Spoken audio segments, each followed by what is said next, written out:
press star 0. After the tone, please state your name, followed by the pound sign.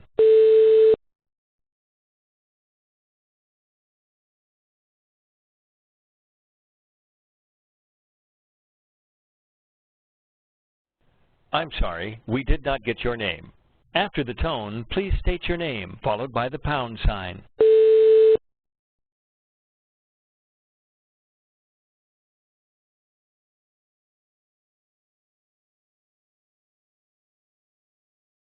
I'm sorry, we did not get your name. After the tone, please state your name, followed by the pound sign.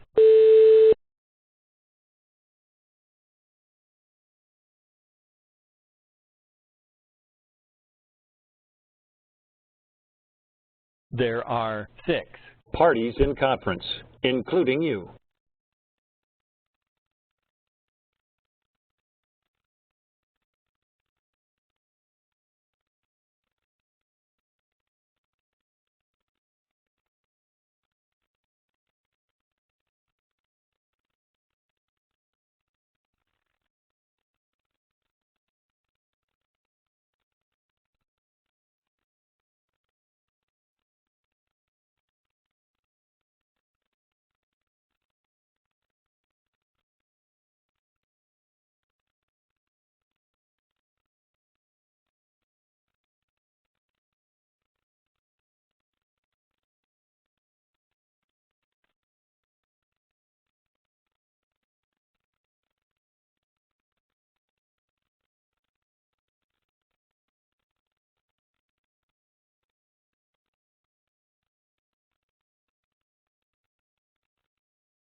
have a few more minutes until 1 o'clock, and we'll start recording when we get a little bit closer to 1 o'clock. So we're just going to let a few more people sign on. We have about half of the workshop folks able to attend with us today, and we'll be able to share out what we talk about with them next week, so we can all enter the workshop with the same sort of footing. So we'll be back on in a couple more minutes.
Greetings, folks. This is Rebecca Stanfield McCown with the Stewardship Institute up in Woodstock, Vermont, and we have almost a full house of those that were able to join us today. We're waiting for 2 or 3 more people to log into the WebEx or join us on the phone. We'll get started in just a moment. We will be recording the webinar so that your fellow workshop participants that are not able to join us today will be able to watch it at their leisure. We'll also be sending out the PowerPoint as well. It's a pretty content-heavy PowerPoint, not what we normally like to do in webinars, but it'll allow us to hit the ground running when we meet up here in Woodstock in a few weeks.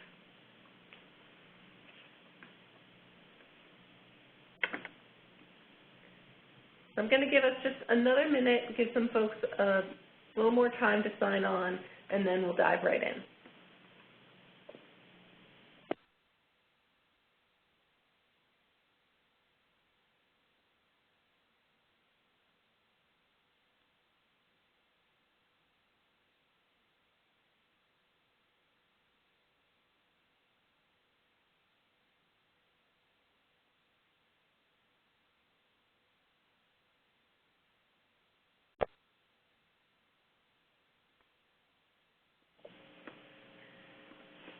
All right, Katrina, do you think we're ready to get started? I think we are good to go. I suspect, I was just looking at the email addresses some of these people, and it could be possibly they're not reaching us just yet because it might have been their first time coming into WebEx. So, but yeah, I think we're good to go. Okay, all right. So while they're getting set up in WebEx, we'll take care of some of the housekeeping. So again, this is Rebecca Stanfield McCown up at the Stewardship Institute in Woodstock, Vermont, beautiful Marsh-Billings-Rockefeller National Historical Park.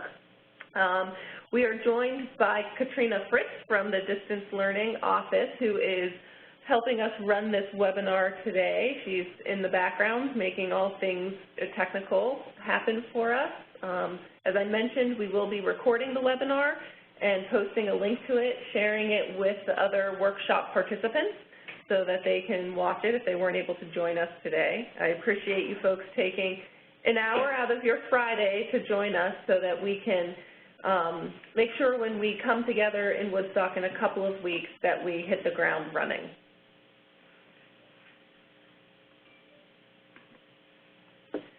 So today on the webinar, we're going to go over a couple of things. Delia Clark, our facilitator, is going to lead most of our conversation, and we'll do some introductions. We're going to lay some of the context for what communities of practice are and talk a little bit about what the Institute has been thinking about in terms of communities of practice. When we first thought about pulling together a workshop of those across the service and across our partners that are working in communities of practice, we had some thoughts and some ideas about what we've learned and what we're hoping other people have learned that we can share. So we wanted to give you a little bit of what the Institute has really been reflecting on. We'll talk a lot about what the goals of the workshop are, invite you to share what your desired outcomes are using both the chat and the phone, and then do some logistical overview. So we have about an hour. We might not need a full hour, but I think it depends on, you know, how deep into conversation we get about some of these topics. So I'm going to turn it over to Delia Clark from Confluence, who will be with us at the workshop leading us through this and is going to help lay a little foundation for us today. Thank you, Rebecca. And we thought we'd just start with introductions. So we'll invite everyone on the line to just say your name and your organization briefly. We're actually going to do a lot more robust set of introductions when we're all together in a couple weeks. And I'm just going to run down through the list. So as Rebecca said, I'm Delia Clark from Confluence. Elle? Hi there, I'm Elle O'Casey. I'm with the National Park Service Stewardship Institute, and I'm working on the urban agenda primarily here. And Virginia? Hi, I'm Virginia Farley. Oh, are there two Virginia? Nope. Oh, I just heard an echo. Virginia Farley with the Stewardship Institute. Thanks. Brent?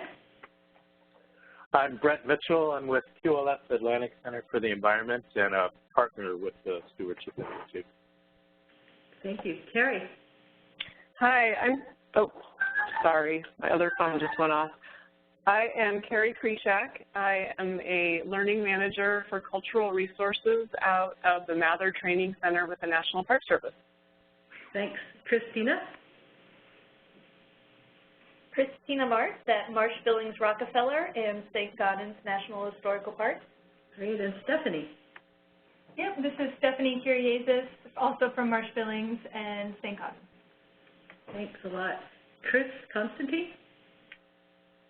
Hi, I'm Chris Constantine. I'm the Education Program Manager at the Northeast Regional Office for the National Park Service. Thanks. Dylan?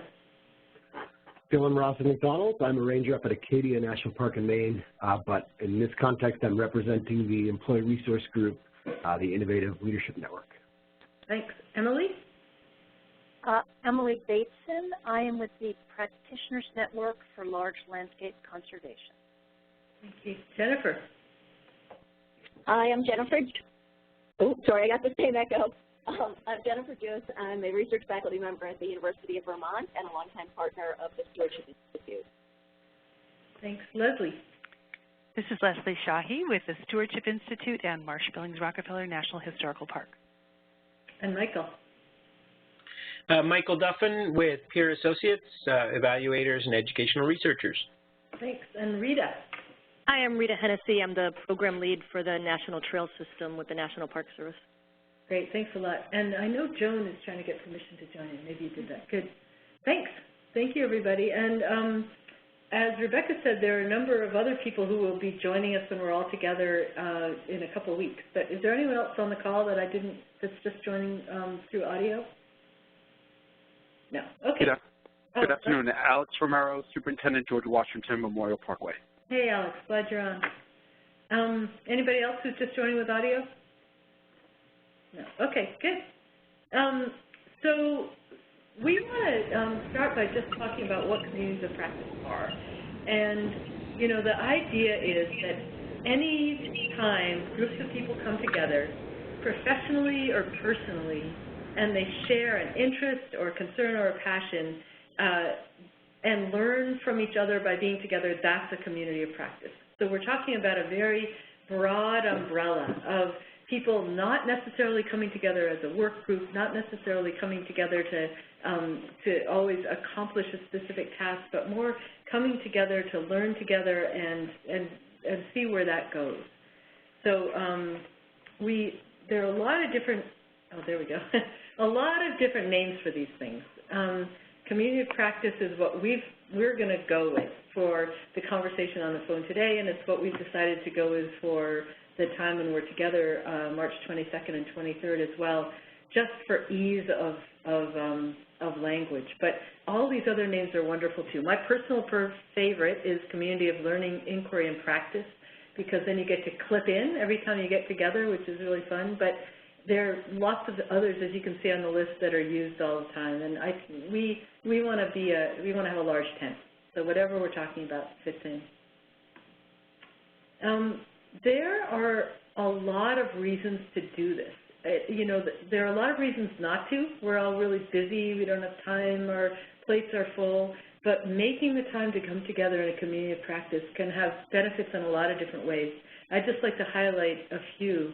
One is that individually, it's creating your own professional development opportunities.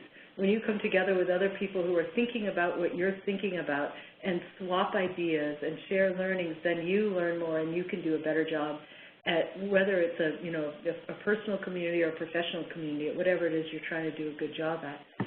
Secondly, when you come together, you're allowed to you're able to sort of grow the work collectively. So whether it's National Park Service or the Park Service and partners, you are able to advance the work that you're trying to do. And then thirdly, you advance the whole field. You basically are able to, the learning that you have sort of pops out into the universe through all these different methods and becomes part of this larger body of learning that's shared. So hopefully it has this amoeba-like growth and becomes part of all of our consciousness. So that's why we do it. In doing it, we also are, open ourselves up to try new things, make mistakes, and all that kind of thing. We've been looking at this, some of the people on the call have been looking at this for a long time. Others are newer to this approach. And we've identified a few things that we think in general make it work well, what we're calling promising practices. But I'll just point out that part of the reason for us to come together later in March is to grow this list and to figure out really what are the most promising practices. A few that I would highlight here are having something in common that's pulling you together, a common interest or a common, learning goal, and then trying to both create trusting relationships by, having time to either talk informally or share your personal stories, and at the same time not becoming so closed that you're not inviting in fresh perspectives.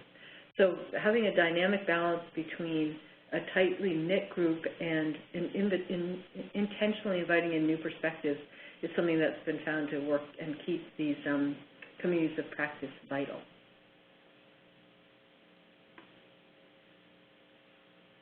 Rebecca. So I wanted to take a little bit of time that we had today to talk about what the Institute has been thinking about.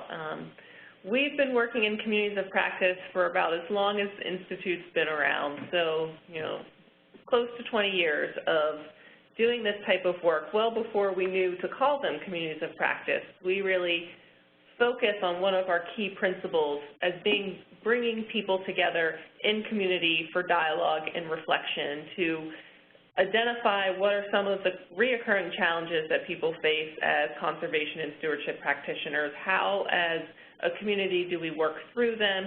How do we highlight the pioneers, the innovative work that's going on out there? And how do we really create learning across the network and sharing our experiences across a service that is so dispersed? In preparation for this workshop, we got together as an institute with some of our key core partners that really serve as sort of institute staff and talked about what we had been doing with communities of practice, what that full range looked like, what some of the bright spots were, and what some of our continuing challenges are.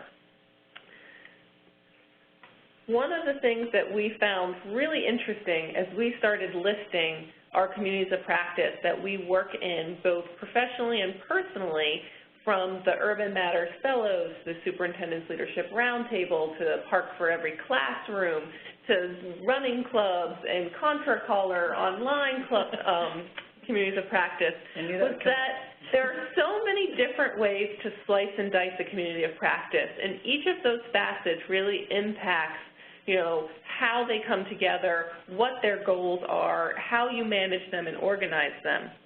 And what you see on the screen are some of the ways that we had identified the different facets of the communities of practice that we've been involved in. And a lot of this is, you know, what's at the core of why that community comes together? What's the motivation?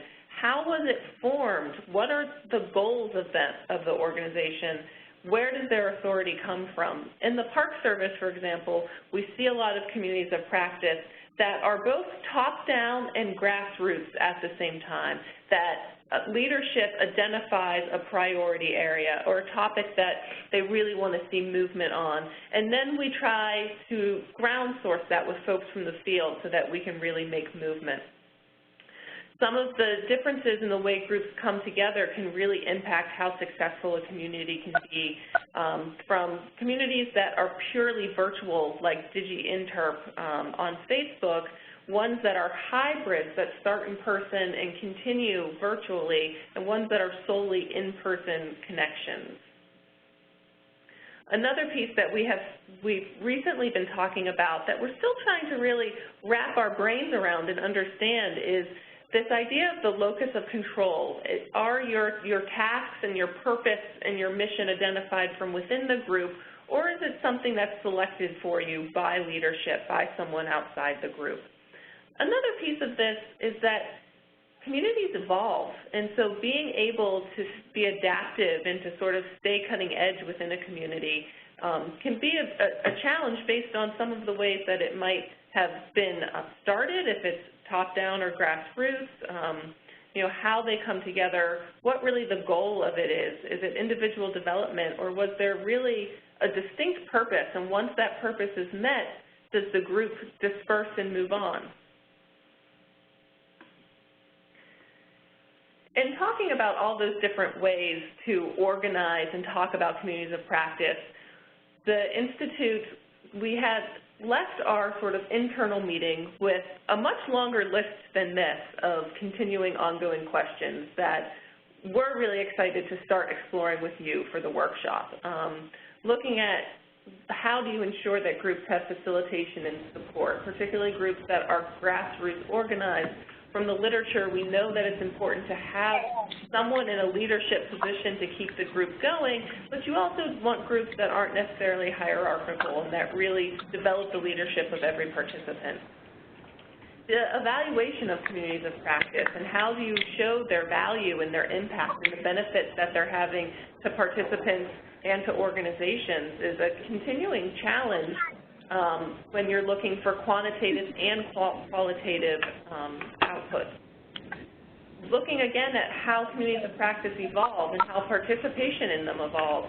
How do you transition in and out of a community? Once you join a community, are you there for life? How do you engage new people in the community so that they feel welcomed and that their voice is being heard and being valued? And then some of those really wicked challenges of the virtual world, and how can virtual communities be as rewarding as face-to-face communities, and what do you do with the space in between face-to-face sessions, like our Superintendent's Leadership Roundtable that has really rich meetings face-to-face, and how do you continue to support those communities when they are no longer together?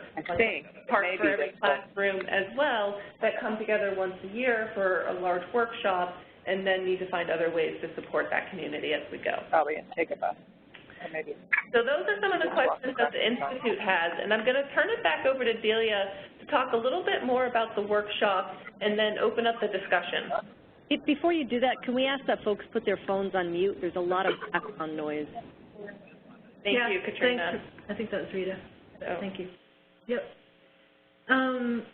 So our goals for this workshop mirror the basic benefits of communities of practice, in that we're hoping that individually people will learn and come away and be able to grow your own practice. We're hoping that collectively we'll be able to advance our work in the communities of practice that we're part of jointly, and then we're hoping to advance the field. I personally facilitate, I think 5 or 6 communities of practice just at the moment, and I'm so eager for this workshop to come together and hear what other people are doing and bounce ideas around and try to really up my game. And I think that from the folks I've talked with who are planning to come, we're all feeling that way. We want to be able to begin to see what we can learn and see how we can improve our own practice, as well as see if we can take the ball down the field a little bit further in terms of this whole approach. So what we'd like to do is take a minute right now to just find out from you what you're hoping to gain from this workshop. What would success look like for you as you were walking away? And you can either just speak or type things in the chat function, whatever's good for you. Go.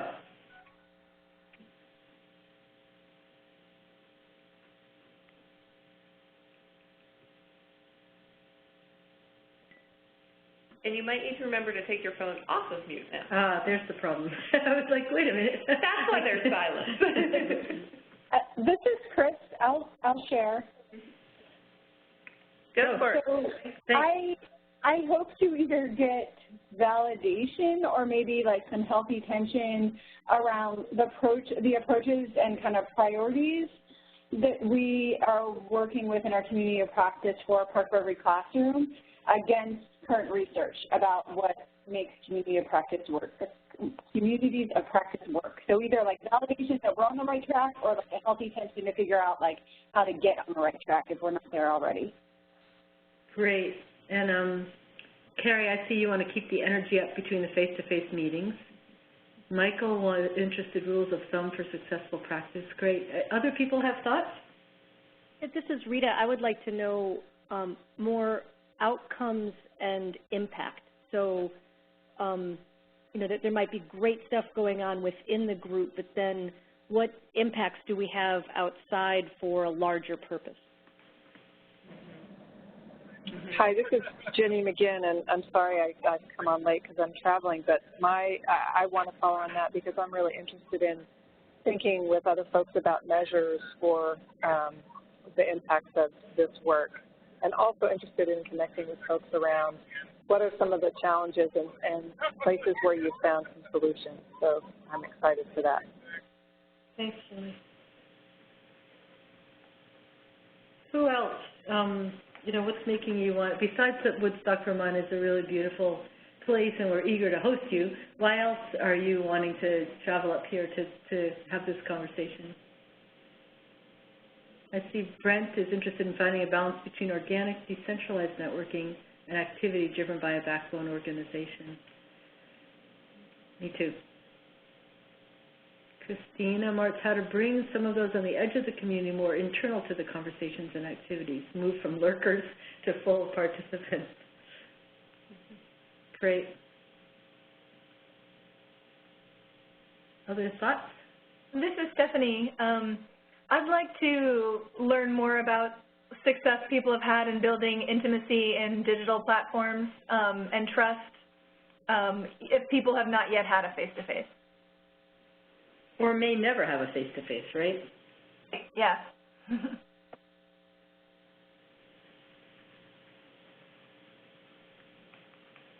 Great. Other thoughts?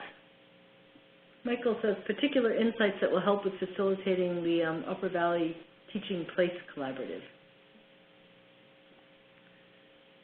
One of the things we'll do at the workshop as part of the introductions is to share the communities of practice that we're all engaged in, so you'll get a better understanding of what those around the room are working on. So there'll be a little bit more of an understanding of what the Upper Valley Teaching Place Collaborative is and some of the other groups that will be represented there. Yeah. The other thing is that, and you've probably seen this on the draft agenda, we've invited Etienne and Bev Wenger-Trainer to join us virtually for a couple hours on Tuesday, the 22nd.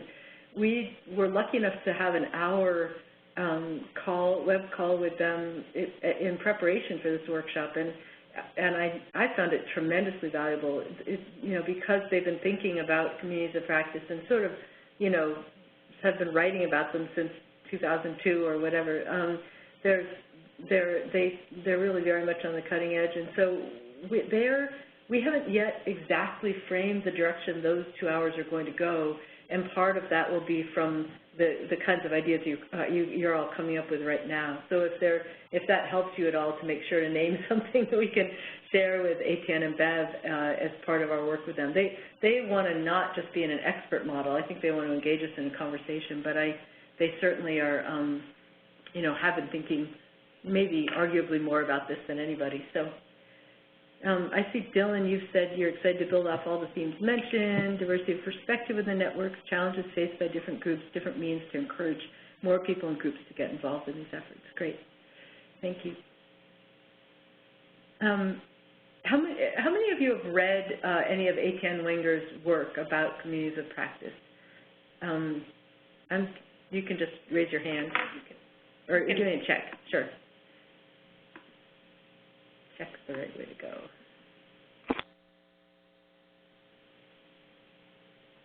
Yeah, looks like a lot of people have. And we'll think about doing some pre-reading around that as well, so that you all can. Good.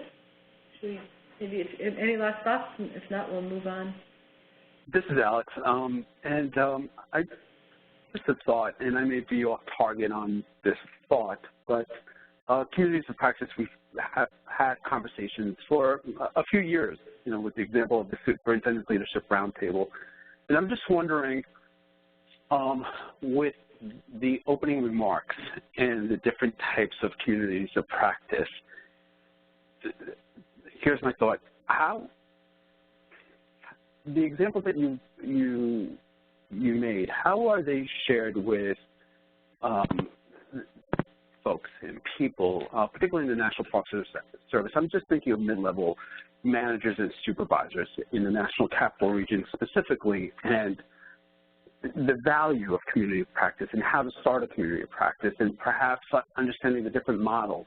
So the thought is, how do we, through this workshop, get this information out to the field to begin looking at different ways of adopting the various models of communities of practice? Because I know that we talk about it a lot, but to begin that process or the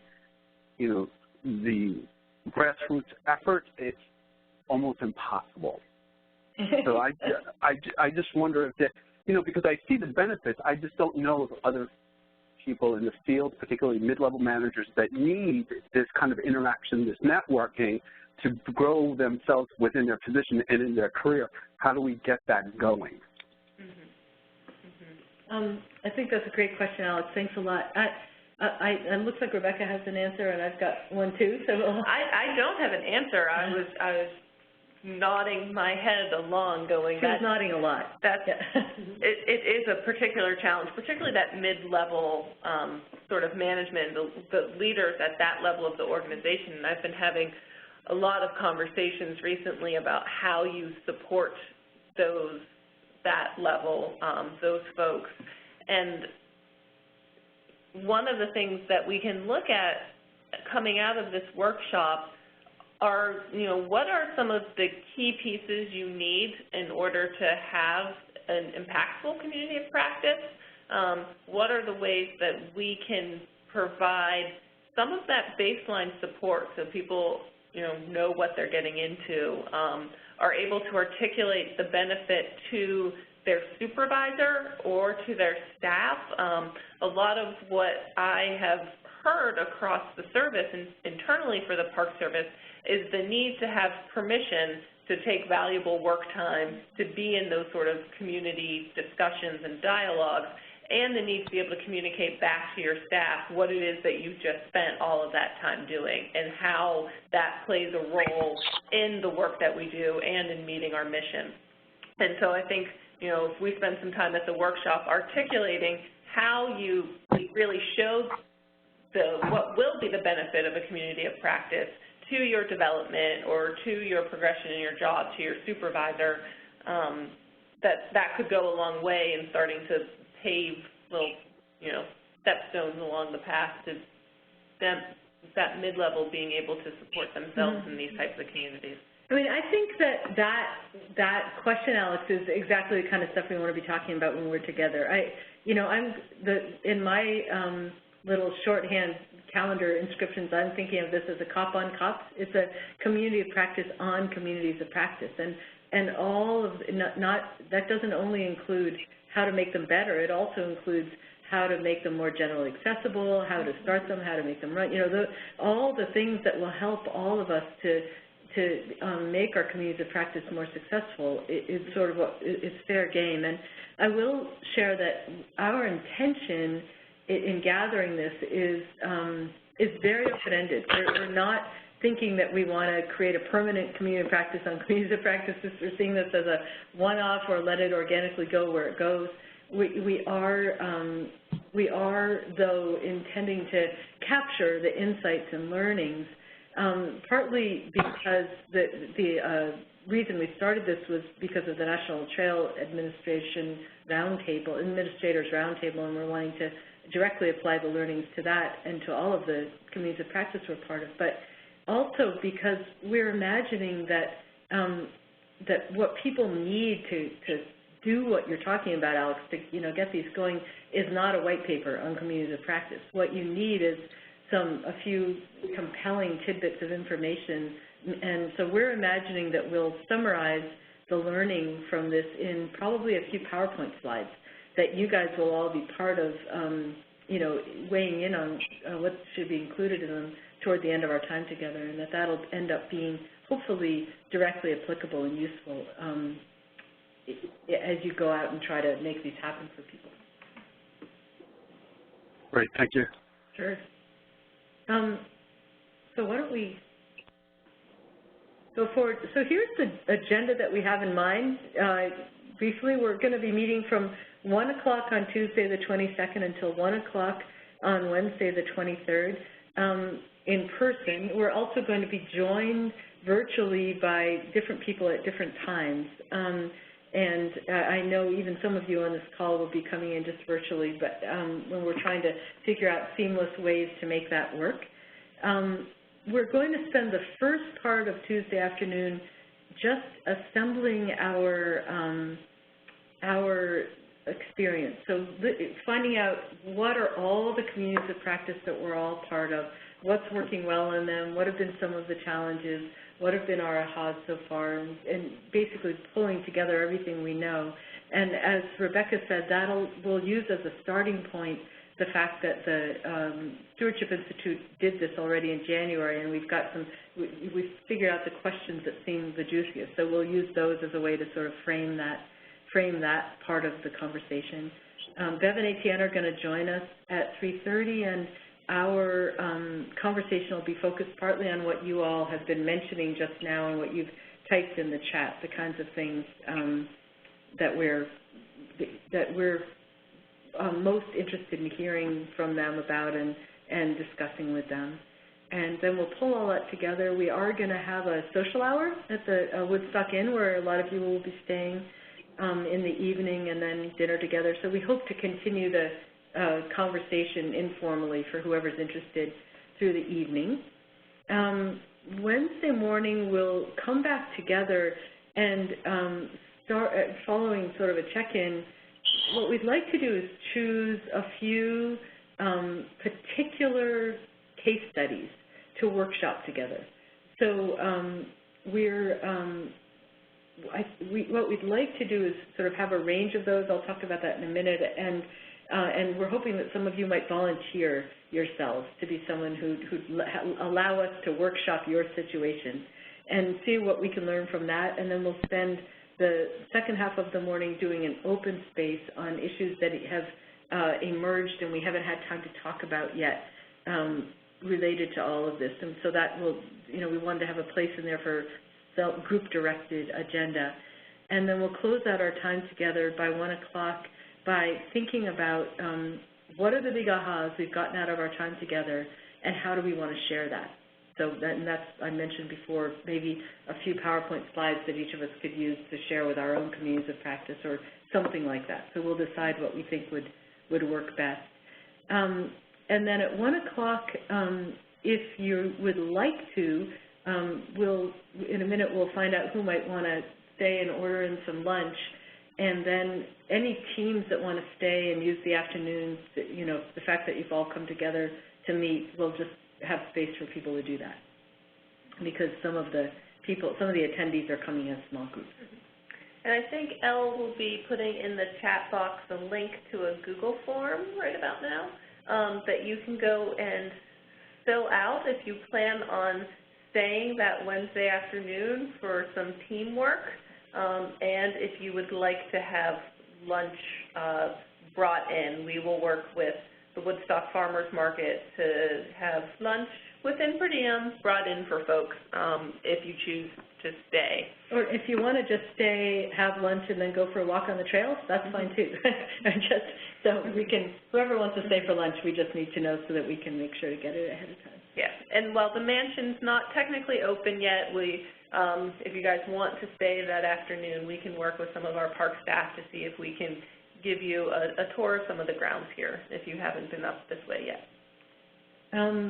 While we're jumping into logistics a little bit, I'll just say that Tuesday we're starting at 1. You should already have eaten, so come fed for the beginning time on Tuesday. Why don't we go to the next?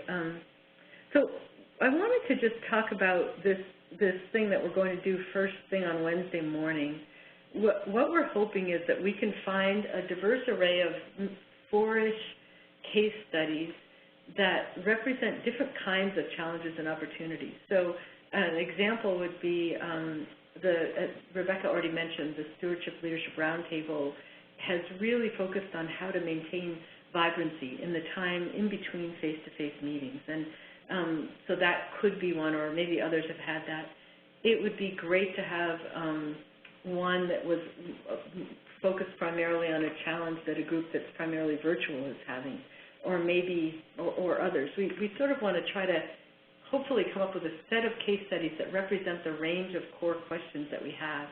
And then we'll invite these guinea pigs or volunteers. I just heard the term voluntold, which I thought was funny, but to share their case study in 3 minutes. So you have 3 minutes to sort of say, here's my situation, and then we'll work in small groups to kind of workshop those and see where that kind of concrete, specific situation can get us. So if you're willing to be one of our volunteers, what you're going to get out of that is a ton of free advice. What you're going to be risking is you're going to have to be willing to let us see where the sausage is made, or whatever you want to call it. You put yourself in a vulnerable situation by saying, this is something I just haven't been able to figure out and I need help with. So if you're willing to be that vulnerable person who then gets lots of good advice, we need you, and we'd love to identify sort of 4 of those. If you already know that's something that you want to do, then you can put it in the chat box right now, or you can talk with any one of us, or we're also going to, at the end of the day on Tuesday, try and figure out who those are going to be. So we don't have to figure it out now. You guys are seeing that Michael needs permission, right? Yeah. Okay. Any questions about this whole workshopping little, it's only an hour and a half of the agenda, but I think it can yield a lot of learning if we get just the right case studies.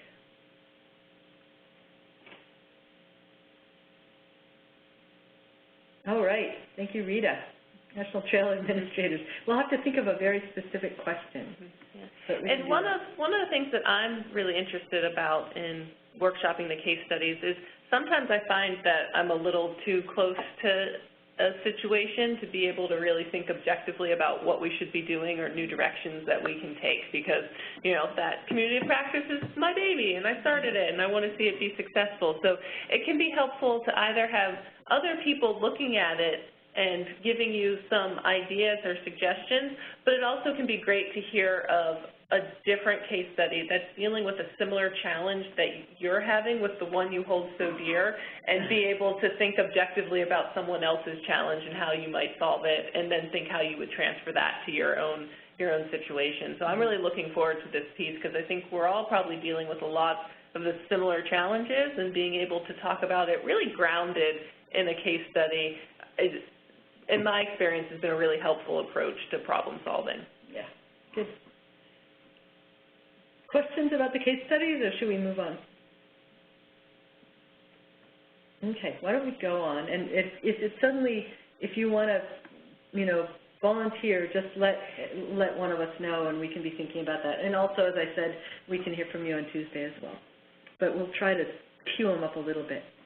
So, just some logistics. When you arrive, a lot of you are staying at the Woodstock Inn, and if you want to park there and drop your stuff, just plan on about 15 minutes to walk over to the Forest Center at Marsh Billings Rockefeller. For those of you who haven't been here, you start up the Marsh Billings Rockefeller driveway, which you can find on Google Maps, and then bear right away, and there's a sign that'll lead you up a little dirt road to the Forest Center. So allow about 15 minutes, though, to walk over, and remember that you should have had your lunch. If you want to drive, what you need to do is park across the street in the Billings Farm and Museum, because it's a public-private partnership. So if you park in their parking lot and follow a little trail, sort of a asphalt trail that goes up through some trees by the farm and across the street, and then you'll be at the farm. So I think we've sent a map, haven't we? So, and just sorry, I'm reading Brent's comment. That's okay. He's wondering when workshop became a verb. If you want to stay after for any team meetings or to go look at the mansion or go for a tour, make sure to let us know so we can get you a lunch. And then lastly, we're thinking that the more we had read done some common reading ahead of time, the more we can hit the ground running. So if you found something, or you've seen a TED Talk, or anything you've seen that has really helped you think about communities of practice in a rich way, we'd love for you to let us know, and we can share it with everybody. A lot of us read Etienne Wenger's Harvard Business Review, or Stanford, can't remember which one it was in, Harvard Business Review article, 10 or 15 years ago, and for me, it's really shaped my thinking. I've been using it ever since. And we've looked through his book with some of his newer material, but I'm sure that there might be other things that have been inspiring for you. So we would love to know.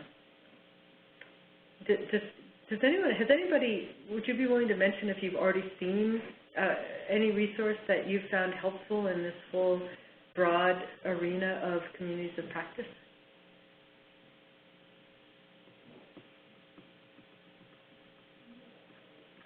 I know there's at least one person on the phone who did her master's degree looking at this work that might have an interesting resource or two that I was just looking at my bibliography. That's so everyone knows. Chris Constantine actually did her work, a lot of it, around Etienne Wenger's work. So although you won't be able to join us in person, we'd love to know if there's something you thought was especially accessible and kind of evocative, Chris. That would be great. And should we email any of those suggestions, or how should we get those?